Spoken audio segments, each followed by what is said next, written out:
We are finally here, the final boss in Prince of Persia: The Lost Crown. Buckle up, because this one is a long one, and we here at Direct Gaming got the perfect guide to defeat Vahram God Mode. So let's get started. As with all boss guide videos, we go over how to actually counter each move of said boss, then show you a full playthrough. This boss fight is broken down into 3 sections, technically 4, but we'll get into that later. Let's start with part 1. When you fight Vahram for the very first time, it might seem a little overwhelming, but just remember to look at where he goes and what stance he takes to either dodge, parry, or counterattack. When he teleports up into the center and raises his hand, he will summon a ton of fireballs that will cover the whole arena. Luckily, it's pretty easy to stand between the balls and also parry them back at Vahram to do some damage. If he teleports around a couple of times, then you see these arrows like on screen, then you simply need to jump out of the way of its path. One set will travel vertical while one travels horizontal. Not too hard to dodge here. When you see Mr. Prince here encase himself in a diamond-like spear, you need to do 2 things. Number 1, set a time clone at the edge of the arena. Number 2, smack said spear a bunch of times. During this time, you will see a giant flame wheel that will start from the outside and start to close in on you. When the wheel gets close, activate the time clone and rewind time to avoid it. Then continue your attack. You do not need to set another one, as by the time the flame wheel returns, you'll be able to destroy the spear. Once you do that, he'll be stunned for a moment, so you can try to do either a big move or a combo. If you see him go to one end of the arena and summon a giant fire signia, this means he's about to shoot a giant fire flame beam attack at you. I don't have a proper name, that's just what I went with. To dodge this, you need to double jump, hit the grapple button. There are no grapples, but it keeps you in the air for an extra split second, then dash to avoid it completely. If you happen to get behind him really fast, you can actually smack him a couple of times. The final move for phase 1 battle here is when he flies above the center of the arena and summons 2 fireballs to fly towards you. You'll also notice 2 grapple points. Now, the best way I found to dodge this and also get some damage on him is to place a time clone on the ground, then use the grapple to launch yourself at Vahram and do some damage. When the fireballs are about to hit you, rewind time. I did not start doing this till around round 2, give or take, but it's good to get used to it now. If you forget, you can also fall before the fireballs hit and then use the grapple to kind of get around. Sometimes it feels like the fireballs might hit you, but luckily they don't do too much damage, so all is good. Keep up the attacks until you take him down. Once you do, destroy the ball of energy above Vahram. Do that and you win. Just kidding. Dude will rewind time and it's time for round 2, full health bar and everything. Round 2, like all bosses before, is where the upgrades come into play along with a couple of new moves, so let's start with the new moves. New move number 1 is his new sword strike. If you remember from the first boss fight against Vahram as boss number 7, then he did 2 quick sword combo attacks followed by a jump spin attack that ended with a ground slam. Well, it's kind of the same here, but a little slower, which means it's actually a little easier to parry. Don't attack him though until after the 3rd attack is finished, and then you can get a couple of counter hits on him. If you don't remember what happened during that boss fight, basically it's going to be 2 slices at your level, then he will jump. Try to slide under him to best avoid this. I know the B-roll isn't showing it the best, but we do have a moment from later in the boss fight showing you how to actually avoid this. Another new move is from the first boss fight as well, that I like to call his dimensional slice move. Basically, thread the needle like you did beforehand and don't get hit by the lines. Now, the difference here is that he won't do a cinematic attack if you get hit by it. However, after the 3rd attempt of him trying this move, his yellow golden parry moment opportunity appears. If you can be on the ground when this happens, he will charge straight at you, giving you a chance to parry and get a nice cinematic counterattack in on him. This final new move is a multi-clone attack where he'll summon a ton of clones above you, starting from either the left or the right side, going to the opposite side. To dodge this, place a clone at one end and then run to the other side. Right as the attack is about to hit you, rewind time. Starting to see a pattern here? As with those previous moves that have leveled up, here they are. Fireball attack from the center stays about the same. Fire beam will go horizontal to a vertical around him if you happen to avoid the first beam but you're too close to him. Grapple point and homing fireball turns to 4 fireballs instead of 2. And finally, the diamond spear is the same, but the fire ring is a tad faster. Keep up the attacks until you take him down. Once you do, destroy the ball of energy above Vahram. Do that and you win. You know what I'm talking about. Just kidding again. Dude's gonna rewind time and it's time for round 3, full health bar and everything. All right, time for round 3, and dude now has a clone, but the clone is really only a part of a couple attacks. Nothing too crazy here. The rest are either the same from round 2 or slightly updated.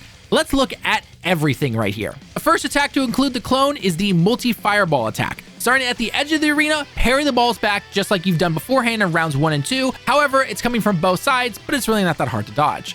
Triple slice attack stays about the same, fire arrows are the same, multi-clone move in the air like in round 2 can be the same, or it turns into a multi-thrust attack from the air, resulting in the final attack being a full arena spin slice. The move from the air is a little tricky to dodge sometimes, so try to go both one way then quickly slide the other. If you simply try to slide from one end of the arena in the same direction completely, it doesn't work out sometimes. Although you might get lucky. Diamond Spear attack stays about the same. The Fire Beam attack includes a clone this time around where the beam will start like normal from one end, but his clone will be above you a little bit on the opposite end of the arena to fire a fireball at you. Luckily, it does not do too much damage, but I think the best way to avoid this is to jump over the beam and get behind Vahram, aka the one who fired the beam, and you'll miss the fireball completely. Grapple point and the homing fireballs go from 4 to 6. Other than that, everything basically stays the same. Keep up your attacks until you finally take him down. Once you do, destroy the ball of energy above Vahram, do that, and you win.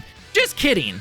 Kind of. While the dude will rewind time and start everything over, after the cutscene, you get a major power-up since, this is the final boss, where I'm pretty sure you can't die, but it's at least very hard to die. Even though he gets full health and everything, you basically just have to fight him again.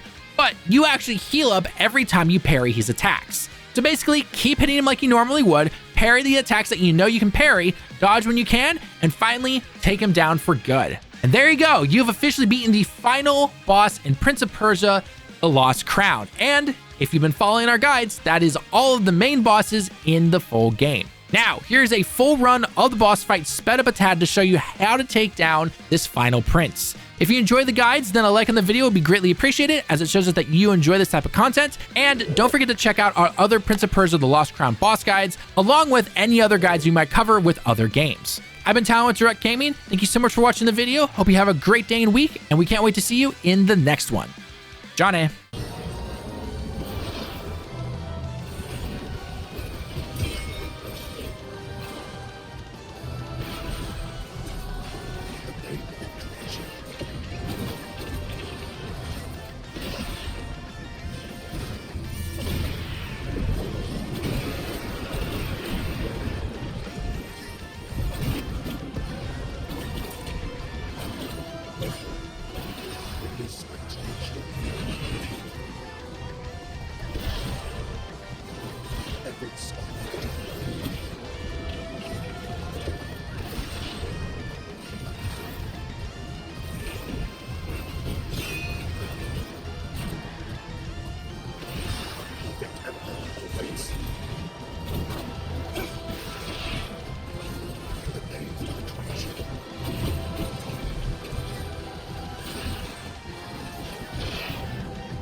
This is my secret.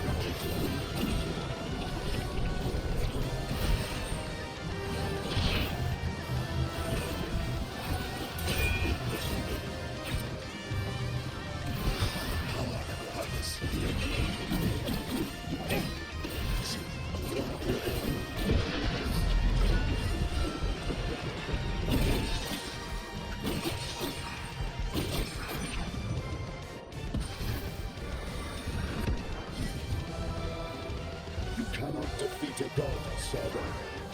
I can't join you either.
is my path. This is the only way.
Then I wish to be where we mortals are friends again.